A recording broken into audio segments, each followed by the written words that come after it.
안녕하세요.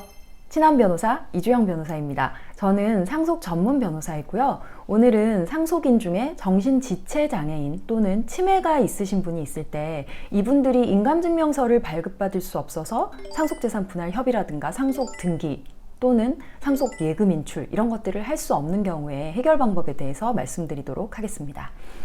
상속 예금이나 주식, 보험 이런 금융재산을 찾을 경우에 금융기관에서는 상속인들 전원의 협의와 인감증명서, 인감날인 이런 것들을 요구하고요.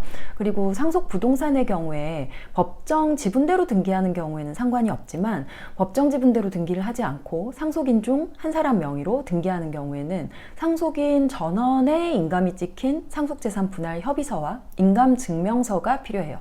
그런데 상속인 중에 정신지체장애인이 있거나 아니면 치매가 있으신 분이 있는 경우에 주민센터에 인감증명서를 발급받으러 가면 정상적인 의사 능력이 없다고 판단했을 경우에 인감증명서를 발급해 주지 않습니다. 이 경우에 이제 상속 등기나 예금 인출 이런 문제들을 어떻게 해결해야 되냐 난감하신 경우가 있는데요. 오늘 그 해결 방법에 대해서 말씀드리도록 하겠습니다. 첫 번째로 해야 될 거는 이 지체장애인이나 아니면 치매 환자분을 위해서 성년 후견인을 선임해야 됩니다. 상속인 중에 이제 이렇게 인감증명 발급이 안 되는 분이 있는 경우에 이 분을 대신해서 상속재산 분할 협의를 하고 상속재산을 처리해 줄 성년 후견인을 선임해야 되는데요. 보통 성년 후견인은 이 지체장애이신 분을 돌볼 수 있는 가장 가까운 친척이 되는 것이 보통이고요. 그래서 자녀가 지체장애인인 경우 부모 중에 한 명이 성년 후견인이 된다든지 아니면 부모가 모두 여의치 않으면 형제가 성년 후견인이 되고요. 또 만약에 치매이신 부모의 경우라면 보통은 자녀 중에 한 명이 성년 후견인이 되는 경우가 많습니다. 이렇게 성년 후견인을 선임한 후에는 두 번째로 특별 대리인을 선임해야 됩니다. 성년 후견인 선임했는데 왜 또 특별 대리인을 선임해야 되냐라고 하면 성년 후견인이 아까 말씀드린 것처럼 보통 가까운 친척이 되잖아요. 그러면은 이 성년 후견인과 피성년 후견인, 즉 정신지체나 아니면은 치매이신 분들 이 두 분이 모두 상속인이 돼요. 그런데 상속인 어느 한 사람이 다른 상속인을 대신해서 협의 분할을 하게 되면 이해가 상충될 수 있잖아요. 내가 저 사람 상속분을 다 가져올 거야 이렇게. 그러면은 이제 법원은 그 후견을 받으시는 분이 피해를 입을 수 있다라고 생각해서 성년 후견인이 아닌 다른 사람이 상속재산 분할 협의에 있어서 이분을 대리해서 해라 라는 걸 요구하거든요. 그래서 특별 대리인이라는 것을 선임해야 되는 거예요.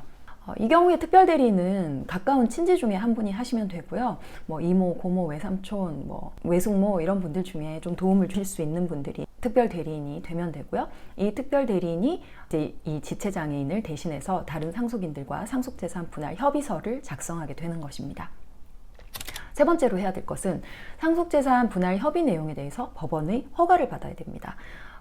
이 상속재산 분할 협의서가 그 피성년 후견인에게 일방적으로 굉장히 불리한 내용이 될 수도 있잖아요. 그래서 법원에서는 이 상속재산 분할 협의서가 공정하게 잘 작성이 됐는지 허가를 해주거든요.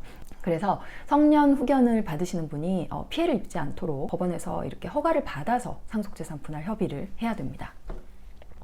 이렇게 성년 후견인을 선임하고 특별 대리인을 선임하고 그리고 상속재산 분할에 관한 법원 허가를 얻게 되면 그 후에는 이제 등기, 상속예금, 보험금, 인출 이런 것들이 모두 해결되게 되는데요.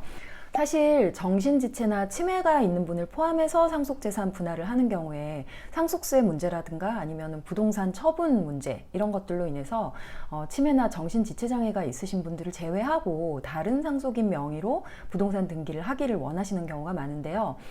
이때 그래야 하는 정당한 이유를 법원에 잘 설명해야 법원에서 납득을 하고 그런 내용으로 상속재산 분할을 하도록 허가를 해주시거든요. 이때까지 제가 맡은 사건들은 모두 의뢰인들이 원하는 내용에 따라서 법원 허가를 받아서 상속재산 분할이 순조롭게 잘 이루어졌습니다. 오늘은 상속인 중에 정신지체 장애 아니면 치매가 있으신 분들이 있는 경우에 상속재산 분할과 부동산 등기 그리고 예금 인출, 보험금 청구 이런 것들을 순조롭게 마칠 수 있는 방법에 대해서 말씀드렸습니다. 도움이 되셨다면 구독, 좋아요 부탁드립니다. 감사합니다.